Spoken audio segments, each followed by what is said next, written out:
Okay, so we're continuing our coverage here in Chicago of the Democratic Socialists Convention, joined by Zach Ecola. Ecola. Yes, I knew that. Who I wanted to talk to because I'm sort of interested in how socialist organizing in the context of DSA is taking place in rural America. Right. And you are part of a chapter in North Dakota and Minnesota area, which is a largely rural place. Yep. And, rural America is how Trump won the 2016 election. I mean, he boosted turnout in a lot of areas, especially upper Midwest, the Great Plains states and so forth. Even in the Northeast, the rural areas there swung heavily to Trump. What sort of nuance do you have to employ to espouse a message in those areas that resonates, that maybe somebody from, city of Chicago or New York or Los Angeles can't really relate to? Yeah, I don't know how much you know about Plain States socialist history, but I know a bit. Yeah, there was a man named Arthur C. Townley who was organizer for the Socialist Party about 100 years ago in our last Gilded Age, and he basically drove around in a little Ford from farm to farm, and he eventually created a populist nonpartisan league, and ended up winning that nonpartisan league. Ended up creating a three-party system in North Dakota of the Democrats, Republicans, and the nonpartisan league. And the nonpartisan league would basically align itself with whichever party was about to gain power, and then created institutions. Some of those institutions still live today. North Dakota is the only state with a statewide bank, state-run bank. We have I think it's the largest grain elevator in the country, and that's also state-owned, and profits go back to the people of North Dakota.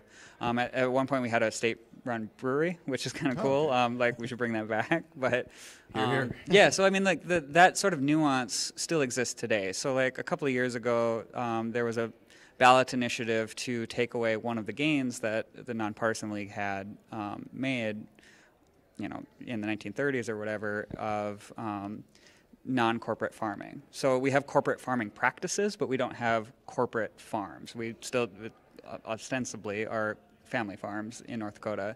And there was a bill that lots of money was spent trying to repeal that from our Constitution, and it failed miserably. Right? I mean, people still want at least the idea of family farms, if not necessarily the ideal of in order for that bill to fail miserably, Republicans probably would have had to help defeat it as well. Absolutely, right? Absolutely, right. So there's North Dakota's a weird state where Republicanism has a strong libertarian streak, and there's also a really strong populist streak, and a lot of that's kind of born out of that tradition of farm states, on the Minnesota side, that is in our chapter. The Democratic Party is called the DFL, the Democratic Farmer and Laborer Party. And in North Dakota, it's called the Democratic Nonpartisan League. So the socialists still have some sort of attachment to the Democratic Party since the 1950s in North Dakota. Yeah. But so I mean, how do I equate that today? I think that was a really roundabout way to get to the answer. Good. That's what we want. Right. So how do we equate that today? North Dakota, for example, oil production in North Dakota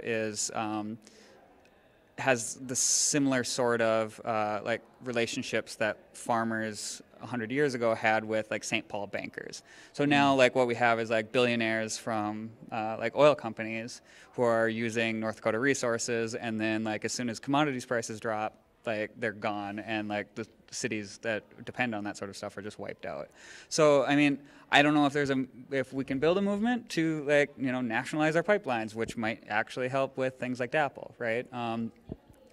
Having a democratic process behind something like that, rather than just a company, starting to lay a pipe and then throwing a fit when somebody gets mad that the pipe's going through their treaty lands, right?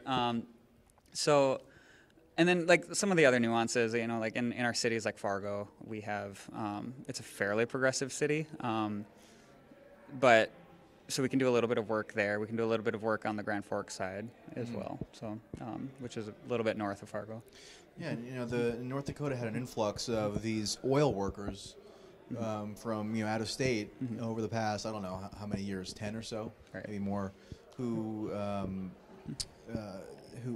sort of had, I don't know where they really fall politically. I feel like they would be open to a socialist-oriented agenda if it were presented to them in a compelling way, because they're not like traditional landowners. I mean, they're not necessarily tethered to any kind of economic institution that's local to the area. So they're maybe they are open to the prospect of what you're presenting to them if it's if it's conveyed effectively. Yeah, and I think a key to that is to be nonpartisan about it. The Democrats have a toxic brand in North Dakota. I mean, nationally, it's not a good. I mean, it's not good to be a Democrat. A lot of people who are in state legislature, which has a Republican supermajority, I think a lot of them in another state might have run as a Democrat. It's just infeasible to run as a Democrat from most districts, either due to gerrymandering or due to just the way people toxicity of the brand, right? Yeah, and that's why I think these types of organizing, which take place squarely outside the two-party system, are necessary, because it's not going to be the democratic institutional apparatus itself that rehabilitates its own image. It's going to, if it happens, it's going to be a result of sort of external factors. And I think people were right to be disillusioned from the Democratic Party. So yeah, I mean, in a place like North Dakota, the avenue to actually reaching people is not through the traditional party structures, it's through alternate means. Yeah, so I think there's some cool things that happen at a really localized level. So within our chapter, we have people who organize in their schools, in their PTAs, right, around issues like free lunch, which is really meaningful in a population 235 type area. And then there's also, and by the way, meaningful even to people who might be sort of culturally conservative, maybe bristle at the notion of socialism, but if there's an organization that's working to provide their kid cost-free lunch, they're going to eventually probably develop an affinity for who's ever doing that. And I think it's important for us, in rural organizing to be fairly open about socialism, not be too afraid of it. I mean, people are going to hate it, the word, right?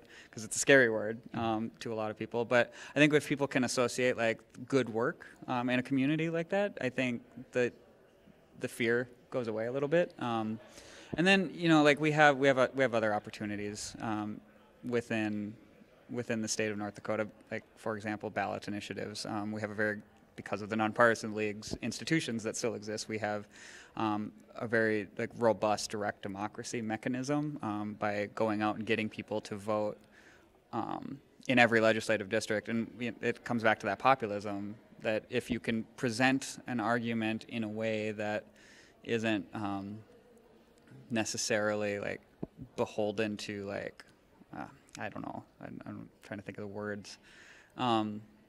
If you can think of something that isn't necessarily beholden to the sort of politics of the day and just address material needs of people, I think they're much more interested in hearing those ideas. A good example would be Medicare for all, right? That's an issue that affects rural people a lot more than I think it affects a lot of other people, and a big part of that is because there's not a whole lot of rural healthcare providers. So, and then on top of it, North Dakota has one insurance company to begin with. So I mean, there's these issues that arise out of just the smallness of the state. I mean, we're in Chicago here. I think within a 20-block radius, there's probably more people right where we're sitting here than there are, in a good chunk of the eastern part of the state, right? So on that front, in terms of organizing, it's a little bit easier to you can go out and meet people. Yeah, right? yeah. It's hard because you have to drive to them in the middle, in the middle of a field somewhere. Yeah. So what are your overall impressions of how this convention has gone in general, and also with regard to the premium that has been placed on rural organizing? Has it been enough of a component of what the convention has been about, in your view? Yeah, I think a lot of the growth from DSA, at least in terms of chapters, maybe not in terms of like actual numbers, but new chapters are popping up in red states. I'm not a big fan of that term, yeah. But like in what I guess many people would call red states, and then in smaller areas, right?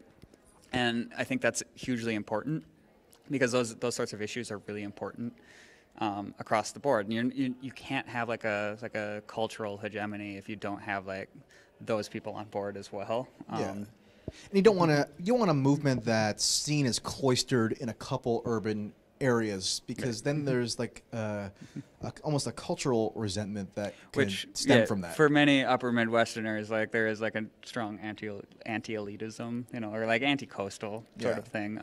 But what I do like about this convention is a lot of like the Plain States have been having an opportunity to meet with each other and speak to each other and form these sorts of caucuses and like these continuing relationships with each other that will be really beneficial for like building an institution within these states. Yeah. Okay. Well, thank you very much for no taking problem. some time to talk to us. There is voting underway soon, so the delegates have to rush back for that. So we will let you go. But All right. Thank you. Okay. Thanks.